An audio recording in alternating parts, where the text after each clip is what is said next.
Criminal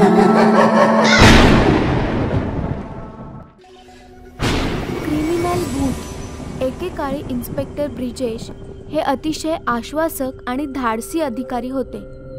ते मोठमोठ्या गुन्हेगारांचा सामना करत असे. एका रात्री त्यांचा सामना सायको किलर राकाशी झाला. ते त्याच्या मागे धावत होते आणि राकाही वेगाने धावत होता.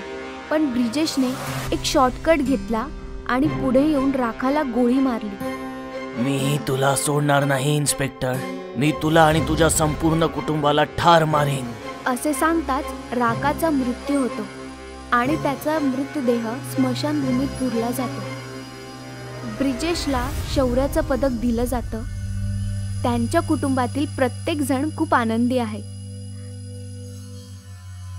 तुम्ही दर महिन्याला एक पदक आणता. आता हे सगळे ठेवायचं कुठे ते तरी सांगा. अगं आई, बाबांच्या पदकासाठी एक नवीन खोली बांधूया.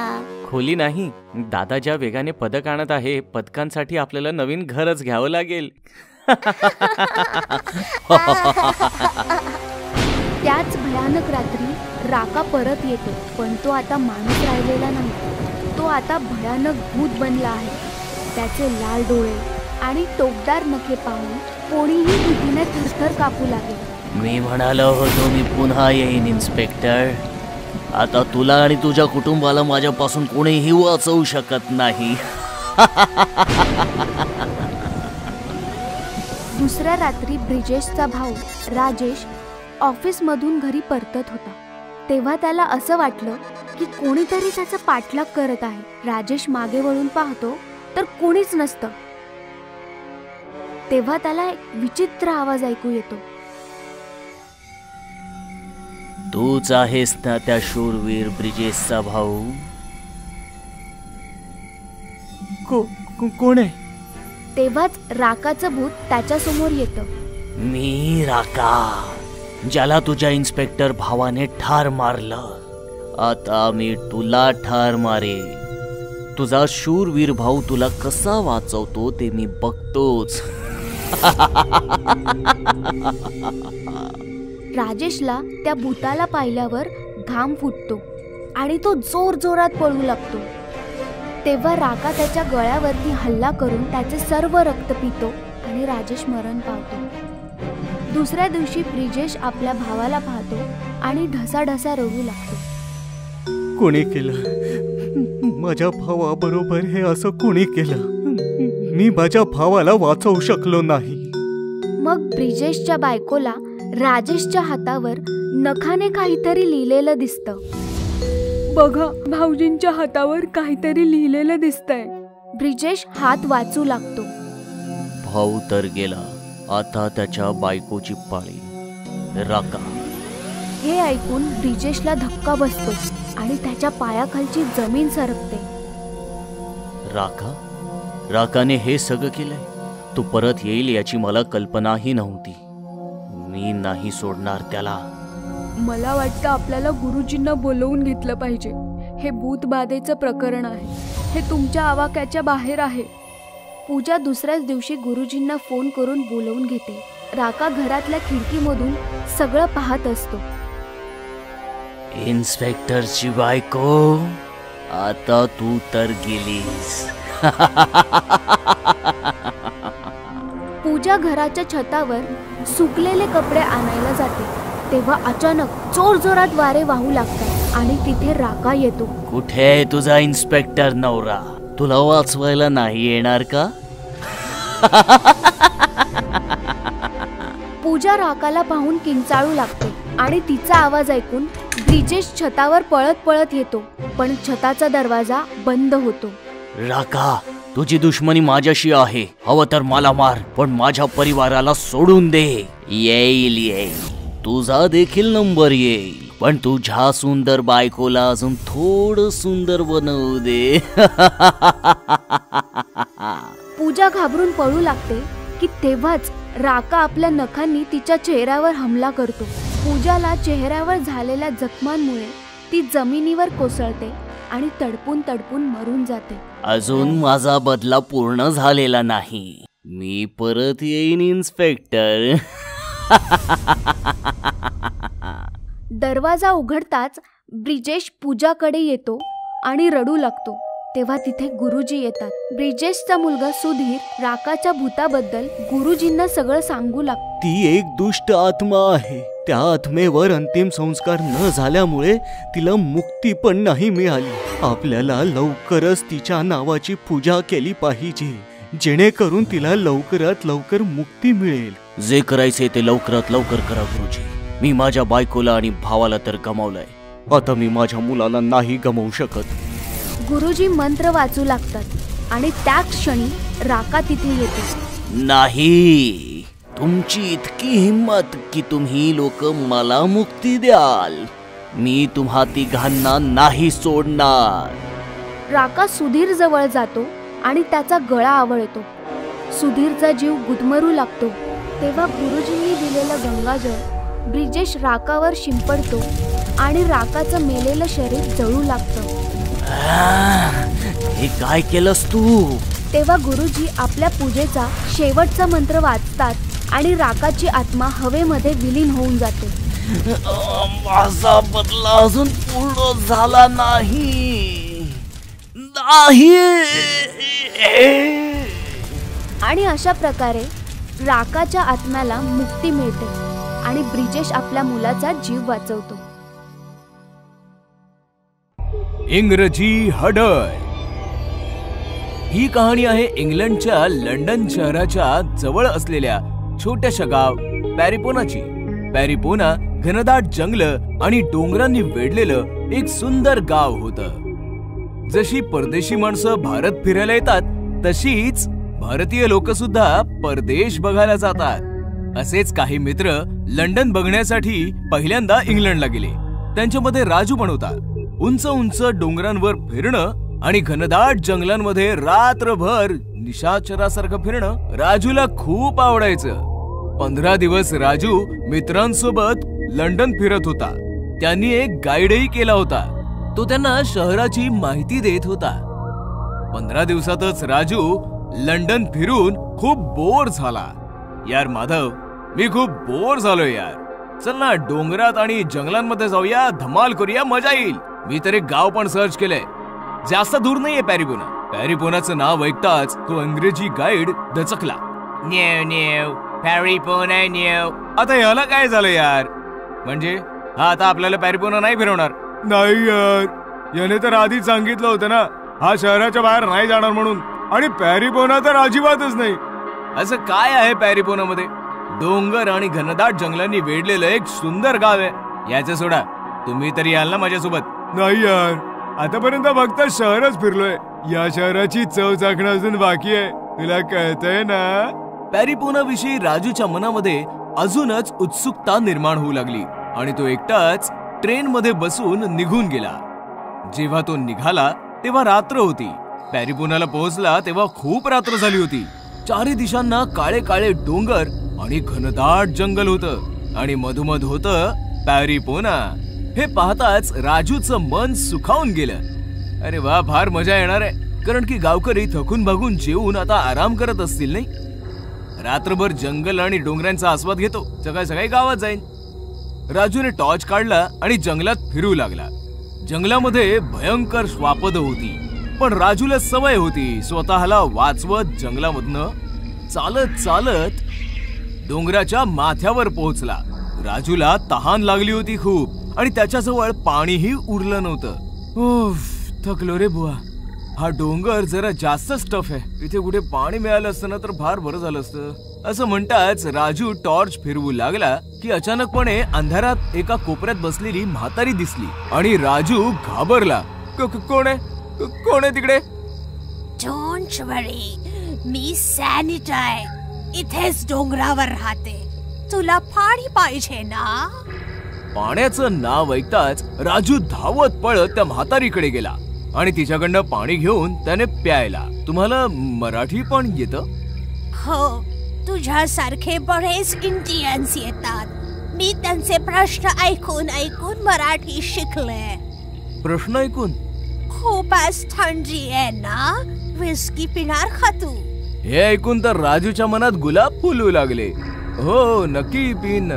मग ये माझ्या मागे. राजू सॅनिटाच्या मागे मागे एका झोपडीमध्ये गेला ज्याचं छत नव्हतं. डोक्यावर चंद्र लटकत होता. अजबच झोपडी आहे ही. तेव्हा राजूची नजर लाकडाच्या पिंपावर गेली. वाटतंय की ह्याच्यामध्ये विस्की आहे. राजूने इकडे तिकडे पाहिलं पण सॅनिटा नव्हती कुठेच. वाटतंय की काही कामानिमित्त बाहेर गेली असावी. मी विस्की तरी पिऊन घेतो. जसं राजूने पिंपाचं झाकण उघडलं तो अवाकच झाला, कारण की त्याच्यामध्ये विस्की नाही, एक भयंकर विलायती हडळ बसली होती. राजू घाबरला. हडळ हसत हसत बाहेर आली. सॅनिटा, सॅनिटा. अरे विड्या, मीच तर सॅनिटा आहे. तुला फसवून इकडे घेऊन आले. पण असं का? कारण मी उपाशी आहे. मला तुला खायचंय. आता कळलं मला. गाईड पॅरिपोनाला यायचं का नाही म्हणत होता. प्लीज मला सोड, मला सोड ना. नक्कीच तुला सुटायची संधी मी नक्कीच देईन. तू मला एक प्रश्न विचार. मी जर बरोबर उत्तर दिलं तर तू मरशील. मला उत्तर नाही आलं तर मी जळून जाईन आणि तू वाचशील. विचार, किती कठीण प्रश्न विचारायचा आहे तो विचार. पण एक लक्षात ठेव, प्रश्न एकच विचारायचा आहे. राजू कोंडीत सापडला. त्याला कळत नव्हतं की कोणता प्रश्न विचारला जावा जो सर्वात कठीण असेल आणि ज्याचं उत्तर त्या हडळीला येत नसावं. अरे देवा, कुठे अडकलोय मी ह्या. अशा कठीण प्रसंगी सोपं काम पण कठीण होऊन जातं आणि हिने तर प्रसंगच अजून कठीण केलाय. म्हणजे कठीण प्रश्नाचं उत्तर देणं हिच्यासाठी सोपं आहे.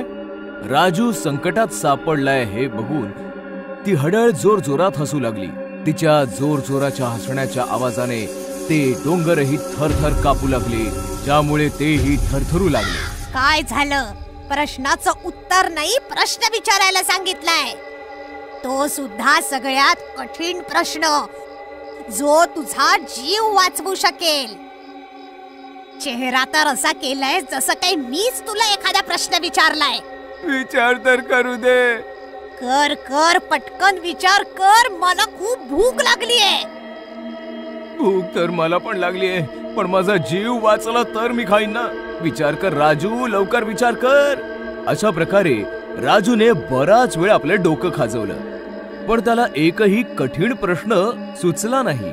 त्याच्या डोक्यामध्ये प्रश्न तर भरपूर होते, परंतु प्रश्न तर भरपूर आहेत, पण ही हडळ पटकन त्याचं उत्तर देईल आणि मला माझा जीव गमवावा लागेल. नाही नाही नाही, फालतू प्रश्न विचारून कोंबड्यासारखं हलाल नाही व्हायचं आहे मला. कोंबडीचं अंड. अचानकपणे राजू जोराने ओरडला. मिळाला, प्रश्न सापडला. हे ऐकताच हडळ खुश झाली. अच्छा, मला पण बघू दे किती कठीण प्रश्न आहे. जो कोणी या झोपडीत आलाय तो झोपडीच्या बाहेर नाही गेला, एवढं लक्षात ठेव. चल विचार.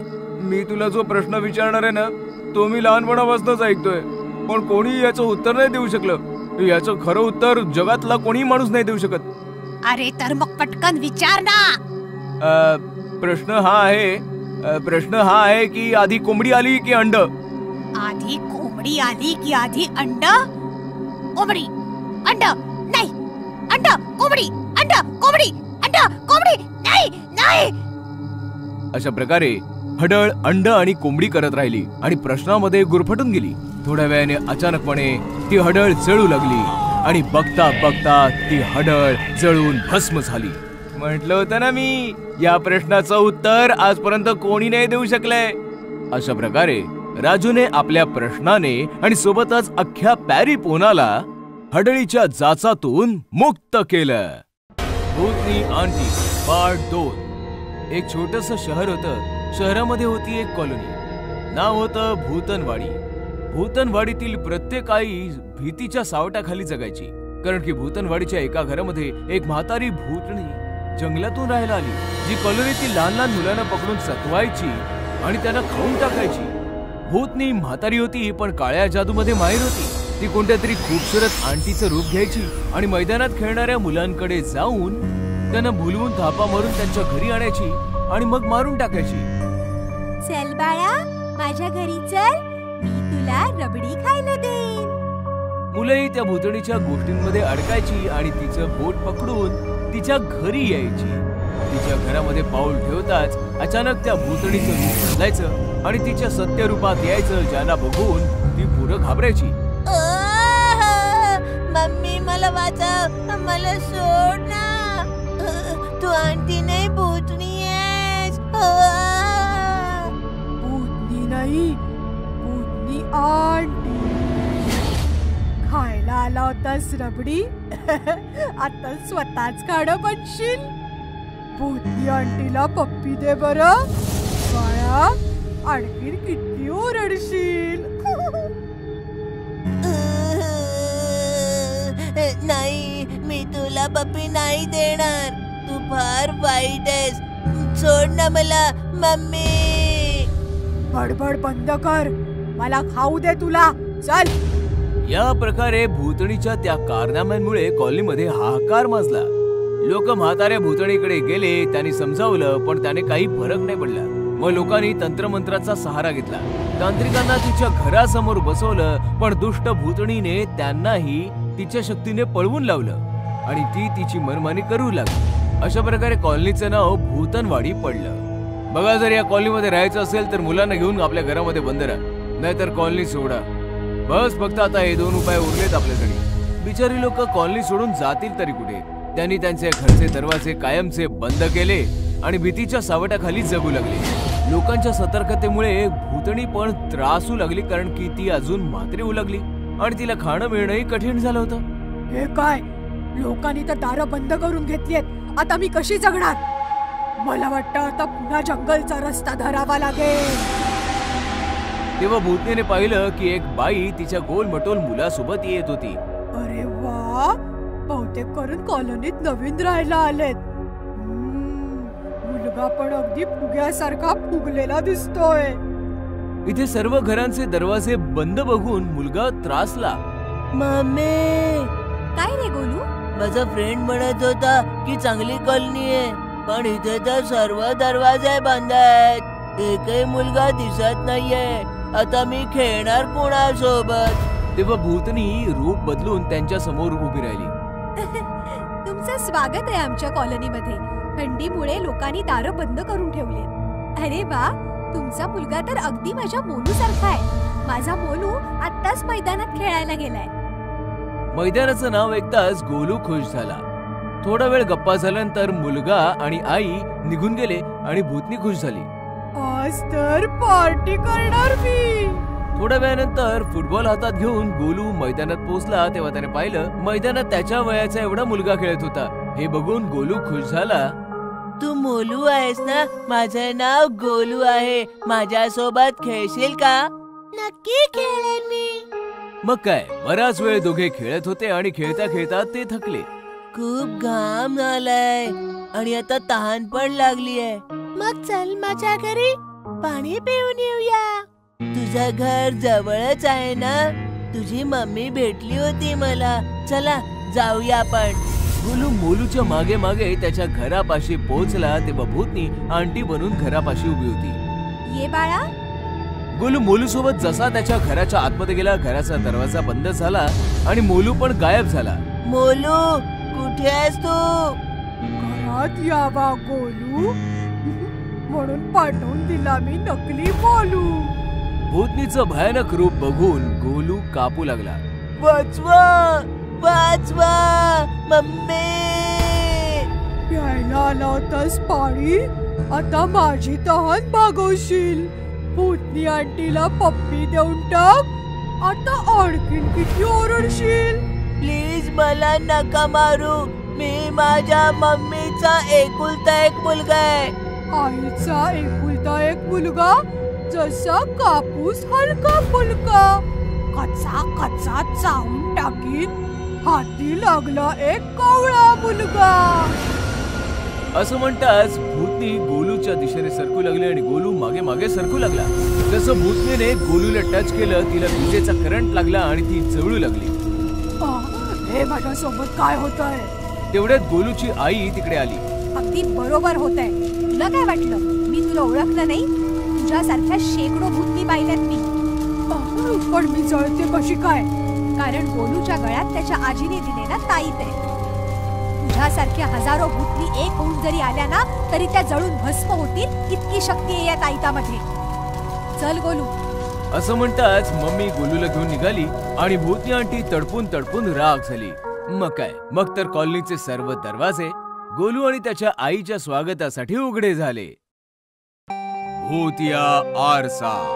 खूप वर्षांपूर्वी कॉलेजच्या 2 मुली मेनका आणि सुनैना एका नवीन शहरात अभ्यासासाठी आल्या. त्यांनी कॉलेज जवळच एक रूम घेतली आणि आपल्या सामानासह तिकडे दोघी शिफ्ट झाल्या. अखेर आपण आपल्या नवीन घरात आलोच. हो, पण मी खूप दमले मेनका. आज तू जेवण बनवशील का प्लीज? मी आंघोळ करून येते. ठीक आहे. सुनैना आंघोळीचं सामान घेऊन बाथरूम मध्ये आली.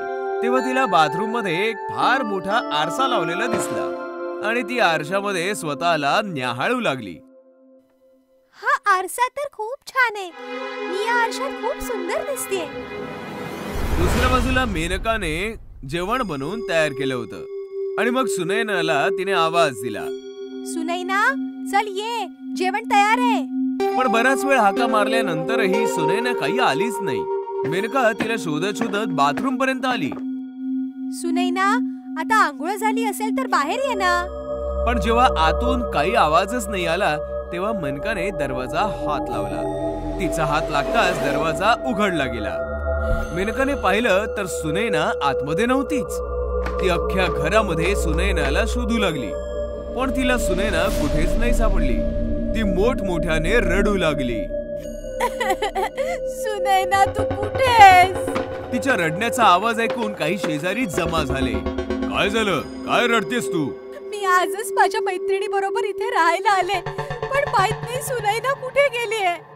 तू काळजी करू नकोस. चल आपण मिळून तिला शोधूया. तेव्हा अचानकपणे बाथरूम मधनं निघून सुनैना बाहेर येते. सुनैना, तू बाथरूम मध्ये होतीस? पण मी तर बाथरूम मध्ये सगळीकडे चेक केलं होतं. तुझ्याकडून काहीतरी चूक झाली असेल. मी तर बाथरूम मध्येच आंघोळ करत होते.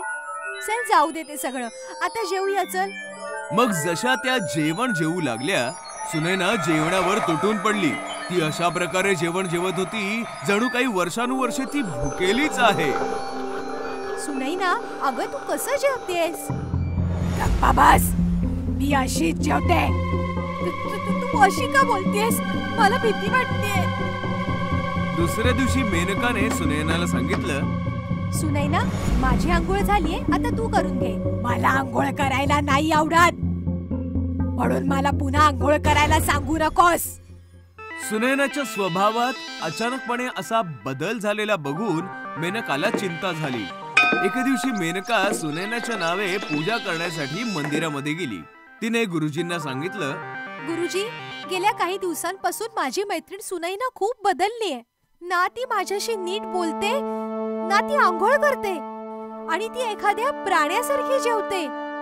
तू काळजी नको करूस बाळा. तिला हा देवाचा प्रसाद खाऊ घाल. ती नक्की ठीक होईल. प्रसाद घेऊन मेनका घरी आली. सुनैना, मी देवळातून तुझ्यासाठी प्रसाद आणलाय. हे म्हणताच जसा मेनकाने सुनैनाच्या हातामध्ये प्रसाद ठेवला, सुनैनाने प्रसादाला जमिनीवर फेकून दिलं आणि ती रागाने ओरडू लागली. मला नकोय तो प्रसाद पिसाद. दूर हो, दूर हो माझ्यापासून.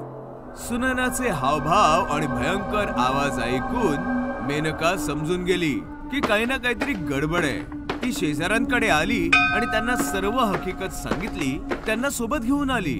मला माहितीये तू सुनैना नाहीयेस.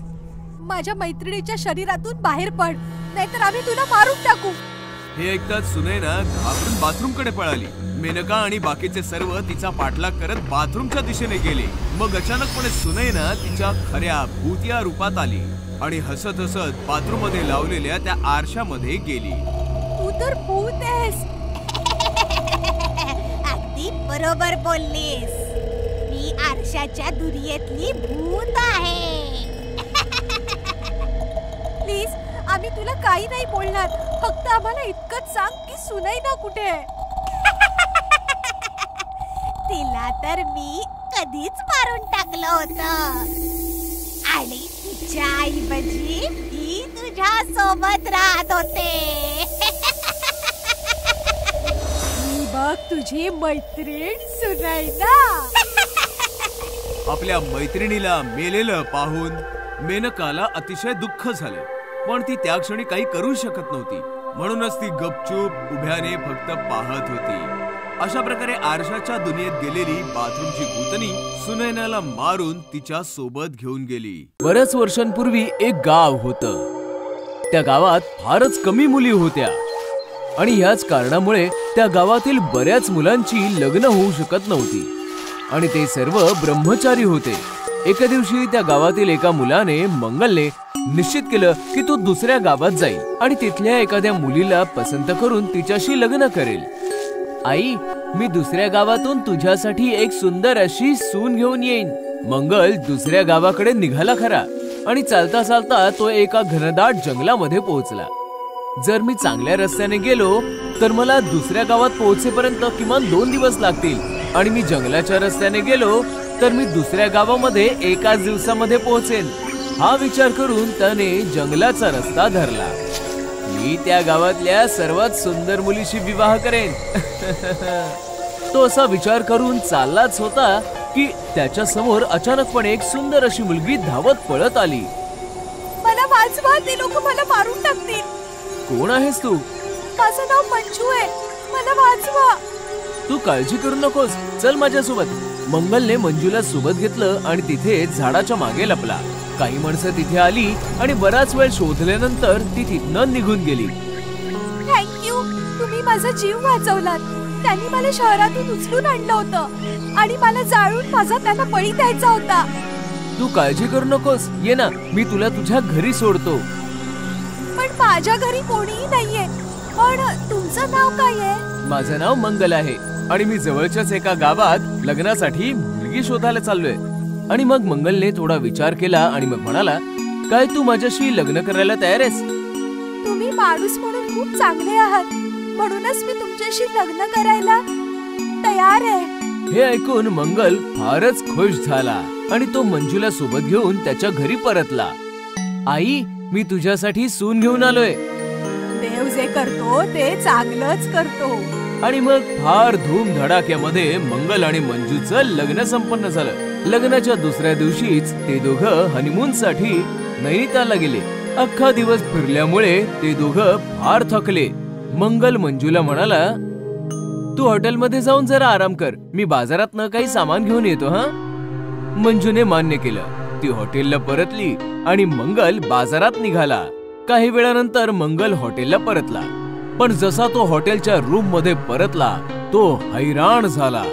मंजू मोकळ्या केसांसोबत आरशा समोर बसली होती आणि आरशामध्ये तिचं हडळीचं भयानक रूप दिसत होतं. तू हडळेस? चला, आता तुला कळलेलंच आहे, तर आता मला लपून बसायची काहीच गरज नाहीये. नीट बघ जरा.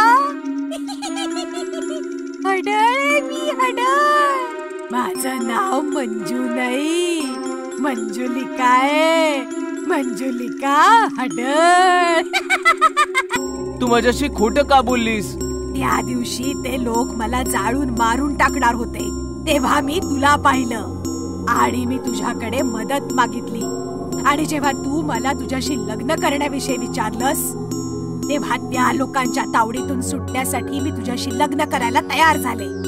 पण तू तर हडळ आहेस, मी हडळीशी लग्न कसं काय करू शकतो? अरे, आपलं लग्न तर झालेलंय, आता तर फक्त हनीमून बाकी आहे. पण मी तुझ्यासोबत हनीमून कसा साजरा करू? हनीमून तर तुला करावाच लागेल, नाहीतर मी तुला मारून टाकेन. तुझ्याकडे उद्या सकाळपर्यंतचा वेळ आहे, नीट विचार कर. तू तुला माझ्या सोबत हनीमून करायचंय की मग मरायचंय? अरे आम्ही कुठे अडकलो? यापेक्षा तर मी गावातील इतर मुलांसारखाच ब्रह्मचारी राहिलो असतो. आता मी या हडळीपासून कसा वाचणार? तेव्हा त्याला एक आयडिया सुचली. दुसऱ्या दिवशी सकाळी सकाळी त्या हडळीने त्याला विचारलं, मग तू काय ठरवलंस? मरायचंय की हनीमून करायचंय? मी तुझ्यासोबत हनीमून साजरा करायला तयार आहे. खरंच? हो. मंगल तिला हॉटेलपासून दूर एका टेकडीवर घेऊन गेला आणि तिला म्हणाला, तू तुझे डोळे बंद कर, मी तुझ्यासाठी एक गिफ्ट घेऊन आलोय. मला गिफ्ट्स खूप आवडतात. जसं हडळीने डोळे बंद केले, मंगलने पेट्रोलचा कॅन तिच्यावर उलटला. एका माचीची काडी जाळून तिला हडळीवर फेकली आणि हडळ आगीमध्ये जळू लागली. हे तू काय केलंस? काय केलंस तू? हे तुला मारून टाकलं. पण तुला हे कसं कळलं की जाळलं तर मी मरून जाईन? काल रात्री तूच मला सांगितलं होतंस की जंगलात त्या दिवशी तुला ती लोक जाळून मारणार होती.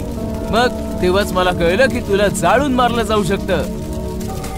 अशा प्रकारे मंगलने त्या हडळीला जाळून मारून टाकलं आणि हडळीच्या हनीमूनचा अंत झाला.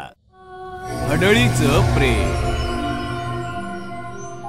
राजीव, जावेद आणि महेश लखनौ मधील एका कंपनीमध्ये जॉब करायचे. ते तिघही कॉलेजमध्ये एकत्र शिकत होते आणि खूपच चांगले मित्र होते. राजीव, महेश आणि जावेद खूपच अय्याशी होते. ते पार्टी करण्याची कोणतीही संधी सोडायचे नाही. एके दिवशी राजीवचं प्रमोशन होतं आणि ते तिघं पार्टीला जाण्यासाठी एका रिसॉर्टचं प्लॅनिंग करतात. जेव्हा ते रिसॉर्टमध्ये चालले होते तेव्हा एका हडळीची नजर त्यांच्यावर पडते आणि ती एका सुंदर ललनेचं रूप घेऊन त्यांच्या मागे मागे पार्टीमध्ये जाते आणि राजीवला त्याचं खेळणं बनवते. तिला बघताच राजीव तिच्या जवळ जातो आणि बोलू लागतो. तेव्हा ती म्हणते, माझं नाव सुनैना आहे आणि तुम्ही मला खूप आवडता. कधी जर तुम्हाला वेळ असेल तर आपण कॉफी प्यायला जाऊया का? अशा प्रकारे त्या हडळीने राजीवला प्रेमाच्या जाळ्यामध्ये अडकवलं. एके रात्री राजीवला ऑफिसमध्ये कामाच्या निमित्ताने उशीर होतो, म्हणूनच तो एकटा बस स्टॉपवर वाट बघत उभा असतो. तेव्हा सुनैना तिकडे गाडी घेऊन येते आणि राजीव कार मध्ये बसतो. अरे वा, काय योग्य वेळेवर आलीयस. तसही आज मला उशीरच झालाय. काही वेळ पुढे गेल्यानंतर राजीवला अचानकपणे थंडी वाजू लागते.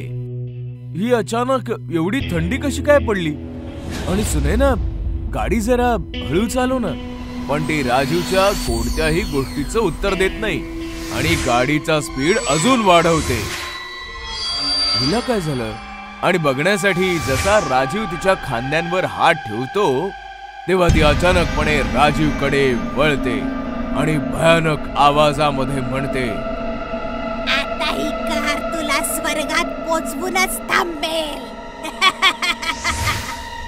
आणि ती भयानक हडळीमध्ये परिवर्तित होते. तिला पाहताच राजीव खूपच जास्त घाबरतो आणि हडळी समोर विनवण्या करू लागतो. मला जाऊ दे, तुझं माझ्यावर प्रेम होतं ना, मग तू असं माझ्यासोबत कसं करू शकते? ही शिक्षा आहे, तुझ्या गुन्ह्यांची शिक्षा. आणि हडळ त्या कारला एका मोठ्या झाडावर आदळते, ज्याच्यामुळे राजीवचा जीव जातो. आता फक्त 2 जण बाकी आहेत. मग ती हडळ पुन्हा एका सुंदर ललनेचं रूप घेऊन जावेदलाही तिच्या प्रेमाच्या जाळ्यात अडकवते आणि एके रात्री त्याचाही ती खून करते. जावेद आणि राजीवला मारल्यानंतर हडळ महेशला तिच्या जाळ्यात ओढण्याचा प्रयत्न करते, पण त्याच्या 2 मित्रांना गमावल्यानंतर महेश केवळ एकटा पडतो आणि सर्व अय्याशीपणा सोडून देतो.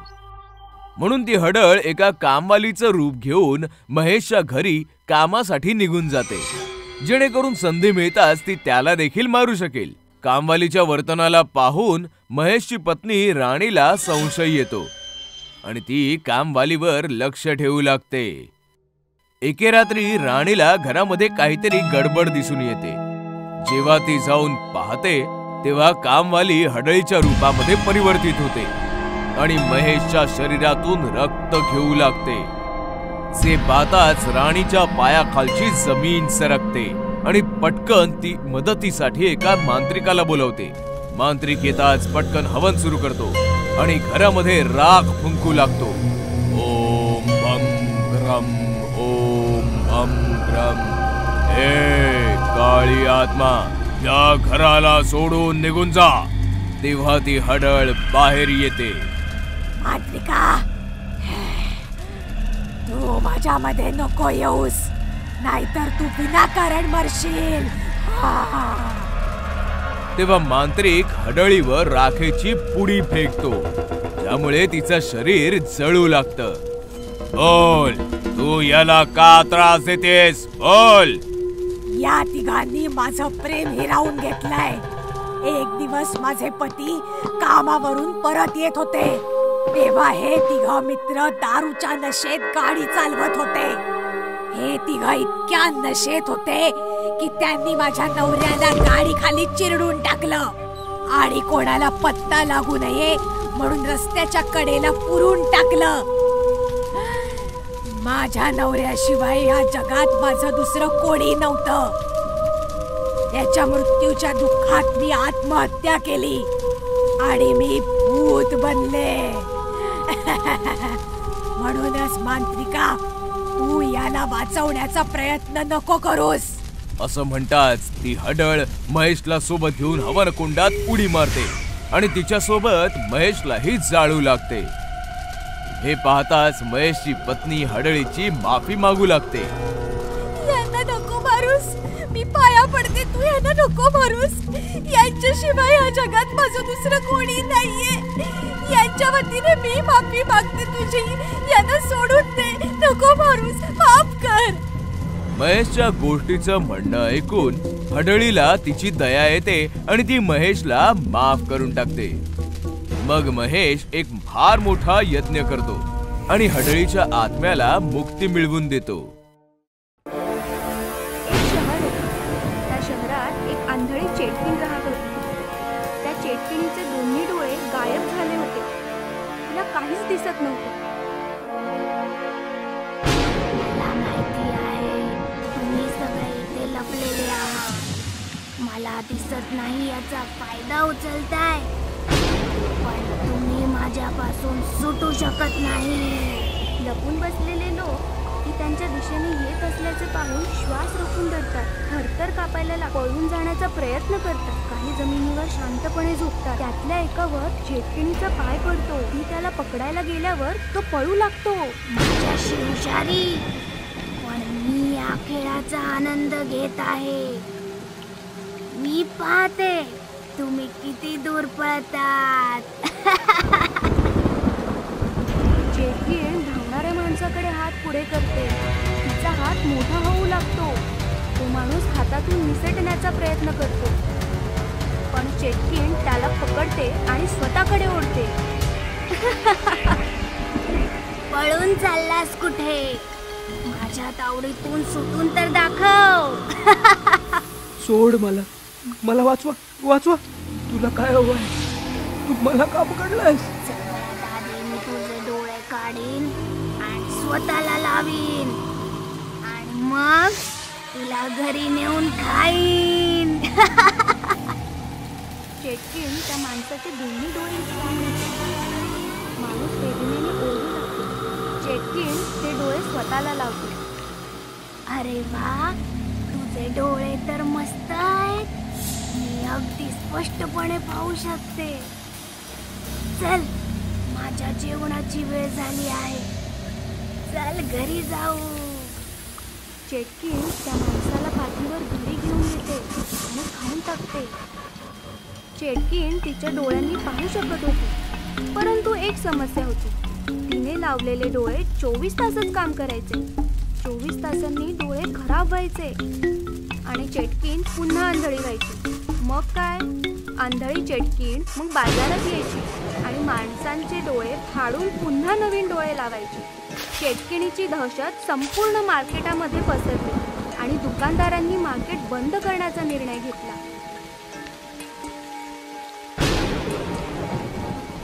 भावांनो, ती अंधळी चेटकीण रोज येत असते आणि कोणाला ना कोणाला घेऊन जाते.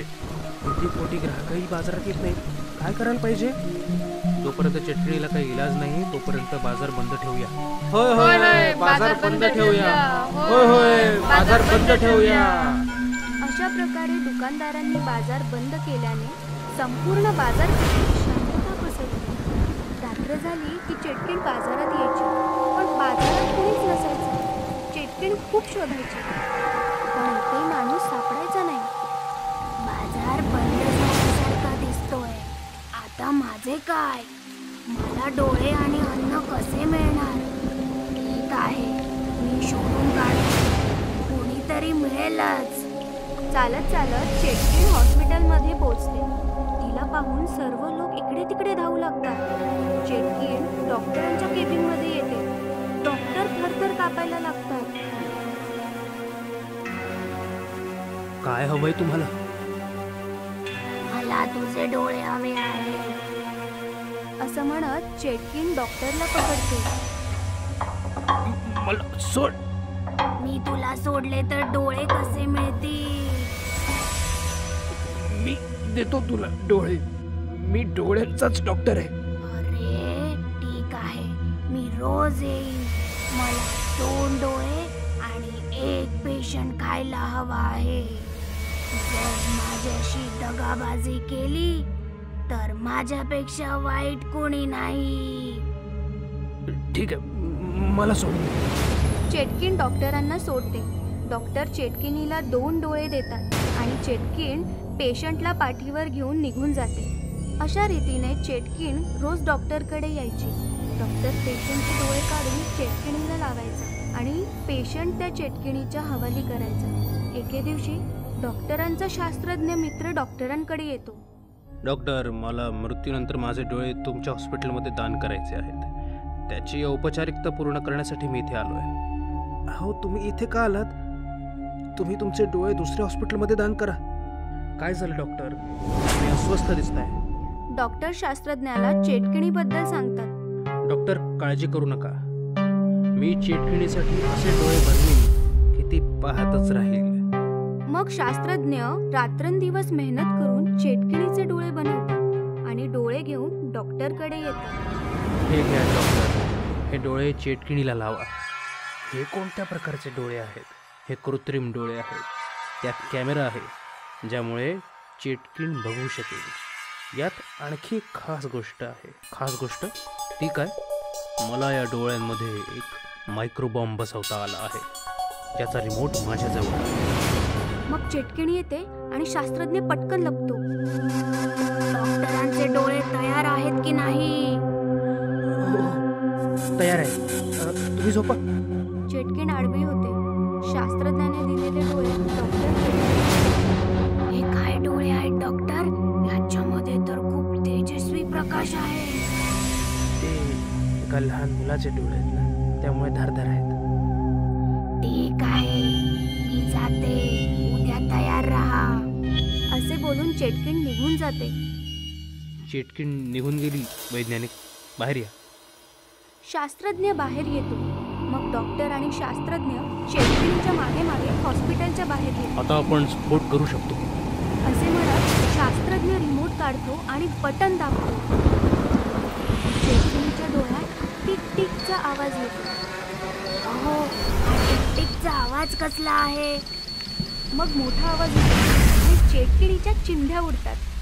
शास्त्रज्ञाच्या बुद्धिमत्तेमुळे चेटकीण मरते आणि संपूर्ण शहर चेटकिणीच्या तावडीतून मुक्त होतं. हडळीचं ब्युटी पार्लर. एक शहर होतं. त्या शहरामध्ये एक भयानक हडळ राहत होती. ती हडळ फारच कुरूप होती. तिची 2 वर्षांपूर्वी ऍसिड फेकून हत्या केली होती. मी खूप सुंदर होते. 2 वर्षांपूर्वी माझ्यावर ऍसिड टाकून मला मारून टाकलं होतं. मला कुरूप बनवून निर्दयपणे मारून टाकलं होतं. मी याचा बदला नक्की घेईन. मी या जगातून सौंदर्य नामशेष करून टाकेन. जगातील सौंदर्य नाहीसं करण्याची एक भयानक कल्पना हडळीच्या डोक्यात येते. ती हडळ शहराच्या मधोमध एक खूप मोठं ब्युटी पार्लर उघडते. त्याची फार मोठी ऍडव्हर्टाइजमेंट पण करते. अरे वा, इतकं मोठं ब्युटी पार्लर, फॅसिलिटीज पण बघ ना किती मस्त आहेत. मी आजच माझ्या मैत्रिणींबरोबर या पार्लर मध्ये जाणार. मग ती बाई तिच्या मैत्रिणींसमवेत ब्युटी पार्लरला जाते. ब्युटी पार्लर पाहताच सर्व मैत्रिणी दंग होतात. बाप रे बाप, इतकं मोठं ब्युटी पार्लर, मी तर आता इथेच ट्रीटमेंट घेणार. खूपच महाग असेल ना? अगं महाग काय नाही आजच्या जगात, कांदे सुद्धा खूप महाग आहेत. म्हणून काय आपण कांदे खाणं सोडून दिले? चला आज जाऊया आता. हडळ तर सजून धजून त्यांची वाट पाहत होती. वेलकम मॅडम, मी शीतल, या पार्लरची ओनर. तुमचं खूप खूप स्वागत आहे.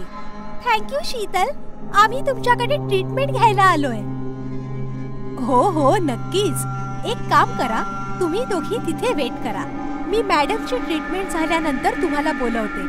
नवीन पार्लर आहे ना, मी एकटीच सांभाळते. कुणी चांगली मुलगी मिळालीच नाहीये मला. हेमाच्या मैत्रिणी बाहेर बसतात आणि हडळ हेमाला आतमध्ये घेऊन जाते. वाव, किती मस्त आहे सगळं इकडे. तुम्ही बसा ना मॅडम. हेमा खुर्चीमध्ये बसते आणि आरशामध्ये स्वतःला पाहू लागते की अचानक हेमाची सर्व सुंदरता जादुई आरसा खेचून घेतो आणि हेमा कुरूप बनते. माय गॉड, हे काय झालं मला? शीतल, शीतल. हेमा पाहते तर तिच्या बरोबर शीतल नाही, हडळ उभी असते. तू कोण आहेस? काय हवंय तुला? तुझं सौंदर्य. तुझं सौंदर्य तर मी घेतलं, आता पाहिजे तुझा जीव. असं म्हणताच ती हडळ हेमाला मारून टाकते. मग हडळ शीतल बनून बाहेर येते आणि दुसऱ्या मैत्रिणीला आतमध्ये बोलावते. एक्सक्यूज मी, त्यांचं झालंय, आता तुम्ही या. मैत्रीण आतमध्ये येते. हेमा कुठे आहे? अहो त्या स्टीम बाथ घेतायत, तुम्ही बसा ना.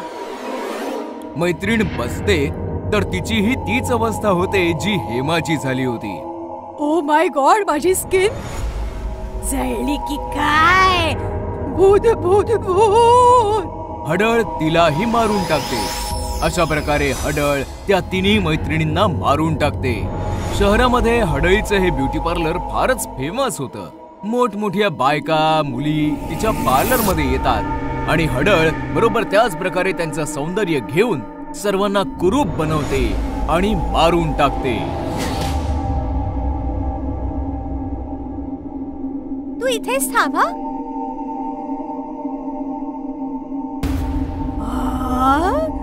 म्हणजे आज ही सुंदर हिरोईन पण इथे मरायला आलीये.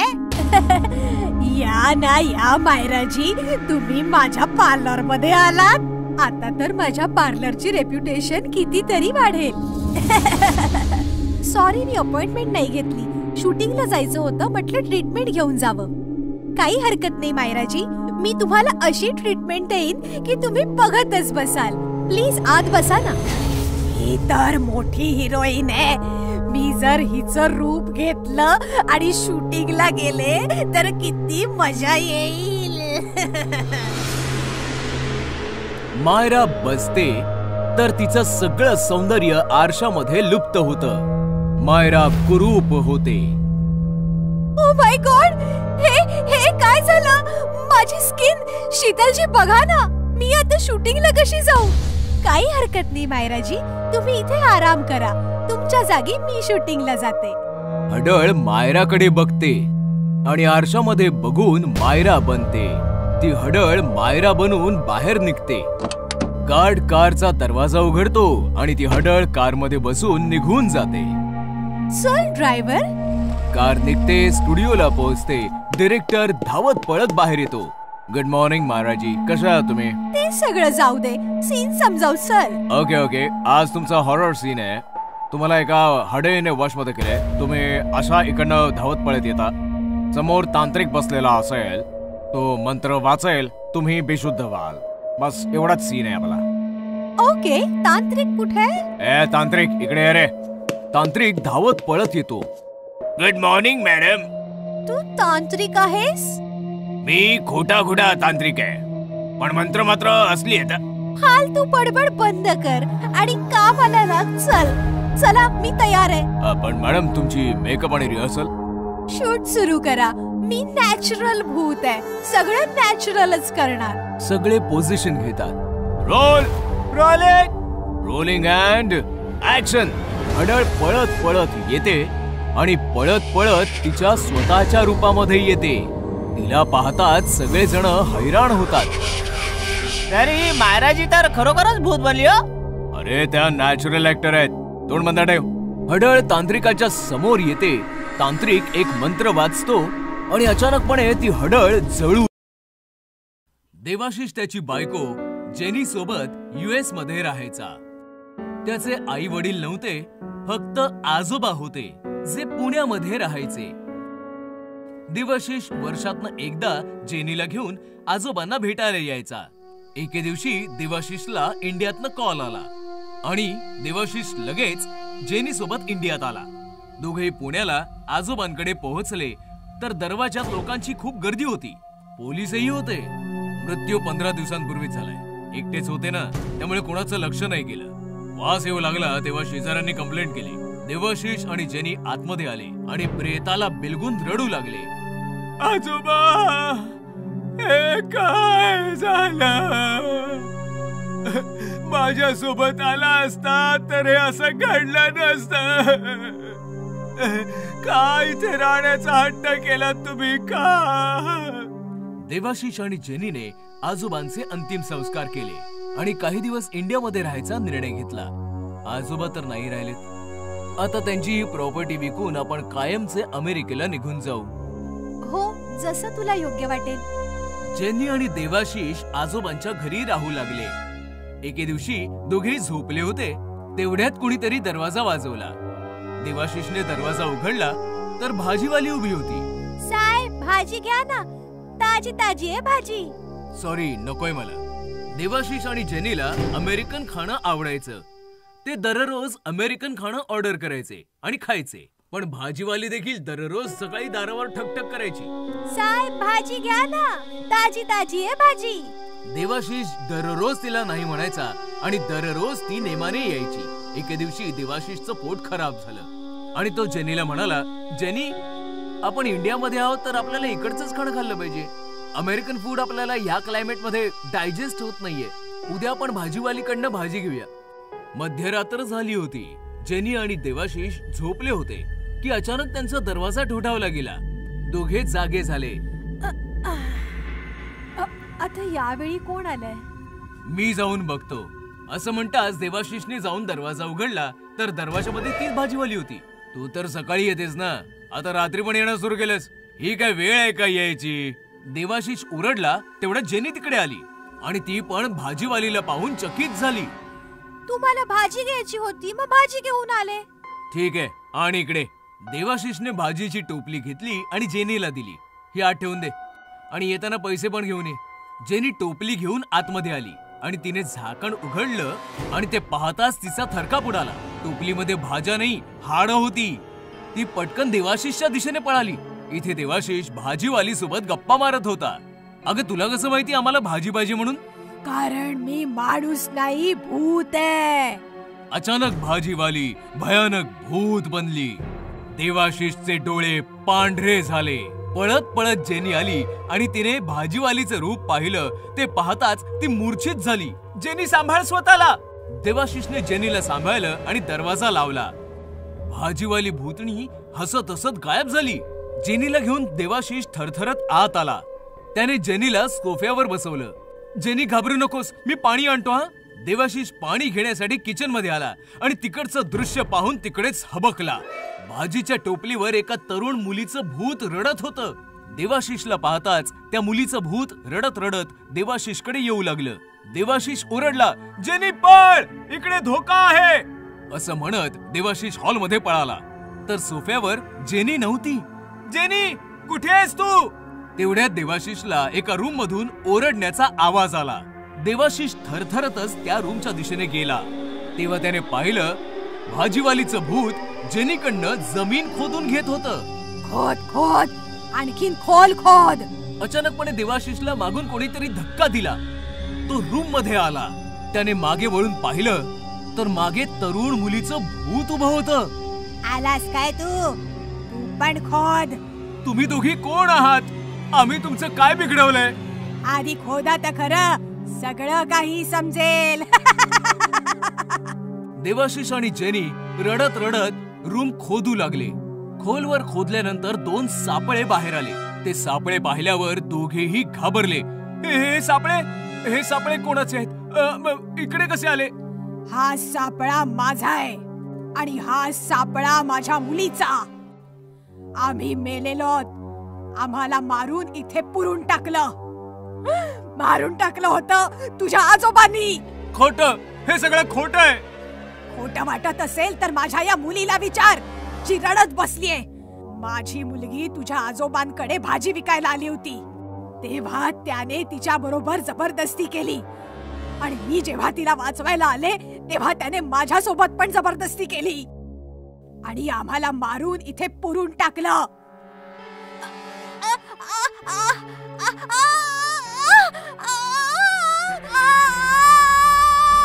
मग आम्ही शपथ घेतली, तुझ्या आजोबांना तर मारूच आणि तुमचा निर्वंश करून टाकू. आजोबांना तर मारून टाकलं, आता तुझी पाळी आहे. असं म्हणताच दोन्ही भूतणींनी देवाशिष आणि जेनीला पकडलं. गळा दाबून दोघांना तडफडून मारून टाकलं आणि त्याच खड्ड्यामध्ये पुरून टाकलं. मनुष्य खाणारं भूतांचं कुटुंब.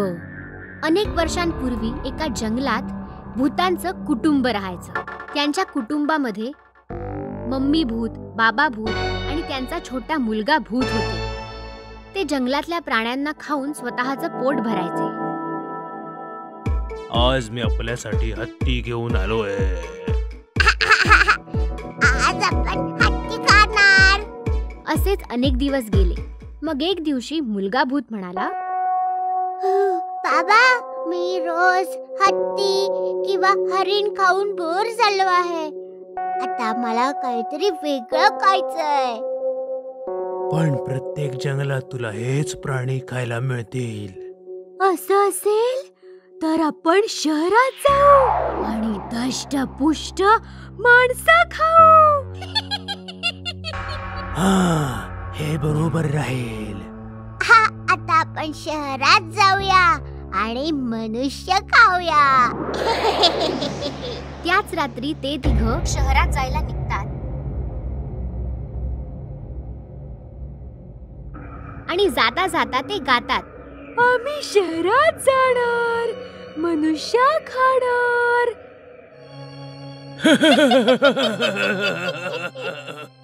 शहरात पोचताच त्यांनी बघितलं की चहूबाजूला फक्त मनुष्य आणि मनुष्यच आहेत.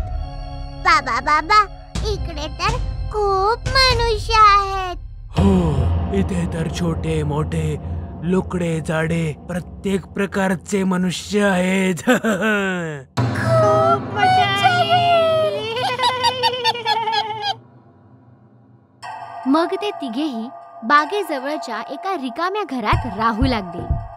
भूत बाबा रोज एखाद्या माणसाला बागेमधून उचलून आणायचे आणि ते तिघेही त्या माणसाला रोज मजेत खायचे. हे मनुष्य तर एकदमच स्वादिष्ट आहेत.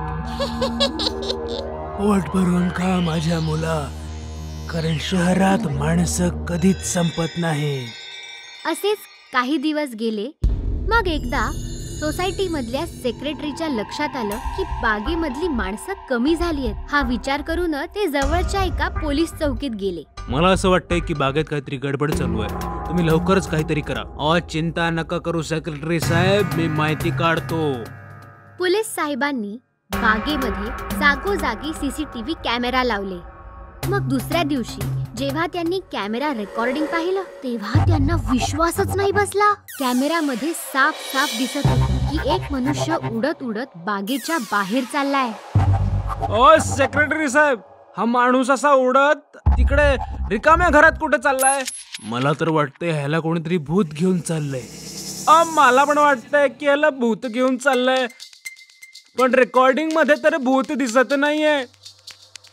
ओ आता आपण काय करणार? मला तर फक्त माणसांना पकडता येतं, मला भूतांना पकडता नाहीये. त्यामुळे मला माफ करा सेक्रेटरी साहेब, मी याच्यामध्ये तुमची काही मदत करू शकत नाही. हे ऐकून सोसायटीचे सेक्रेटरी खूप नाराज झाले आणि तिकडून निघून गेले. त्यांना काहीच समजत नव्हतं की त्यांनी आता काय करावं. मी काय करू? सोसायटी मधल्या लोकांना सांगितलं तर ते घाबरून जातील. हा विचार करून त्यांनी कुणालाच काहीच नाही सांगितलं. आणि दुसरीकडे बागेतील एक माणूस रोज गायब होत राहिला. आता सेक्रेटरी साहेबांना राहावलं गेलं नाही. त्यांनी लगेचच मीटिंग बोलावली आणि सगळ्या सोसायटी मधल्या लोकांना खरं खरं सांगून टाकलं. हे भूत बागेजवळच्या रिकाम्या घरात राहतंय. आता तुम्हीच सांगा मला काय करायला हवं. भूताचा आम्ही काय करणार? मला असं वाटतं की आपण ही सोसायटी सोडून इकडून निघून जायला हवं. पण आपण इतकी मोठी सोसायटी सोडून जाणार कुठे? पण इकडे राहिलो तर भूत आपल्याला खाऊन टाकेल. हो, पण सोसायटी सोडून पळून जाणं चुकीचं ठरेल. मला वाटतं की आपण त्या भूतांना इकडून पळवलं पाहिजे. पण कसं? माझ्याकडे एक आयडिया आहे. मग ठरल्यानुसार त्यांनी पूर्ण बागेमध्ये पोस्टर्स लावले. पुढल्या आठवड्यात सेक्रेटरी साहेबांचा वाढदिवस आहे आणि आपल्या वाढदिवसाच्या दिवशी सेक्रेटरी साहेबांनी भूताचा केक कापायचं ठरवलंय. त्यामुळे जो माणूस भूत पकडून आणेल, सेक्रेटरी साहेब त्याला 1 लाख रुपये देतील. जेव्हा ही गोष्ट भूत कुटुंबाला कळली तेव्हा ते खूप घाबरले. ही माणसं तर खूप खतरनाक आहेत. हे आपल्यासारख्या भूतांचा केक बनवून खातात. आपण जर या माणसांच्या हाती लागलो तर हे आपला पण केक बनवून आपल्याला खाऊन टाकतील. बाबा भूत, आई भूत, मला मनुष्याची भीती वाटते. मला परत आपल्या जंगलात म्हणजे घरी जायचंय. बाबा भूत, मला परत जंगलात घेऊन चला. मी रोज हत्ती खाईन. मी परत कधीच जंगलाच्या गाण्याने बोर नाही होणार. रडू नकोस मुला, आपण लगेच पुन्हा जंगलात जाऊ. अशा तऱ्हेने मनुष्याच्या एका नाटकाला घाबरून भूत कुटुंब परत जंगलात निघून गेले आणि सोसायटी मधल्या लोकांना भूत कुटुंबापासून मुक्ती मिळाली.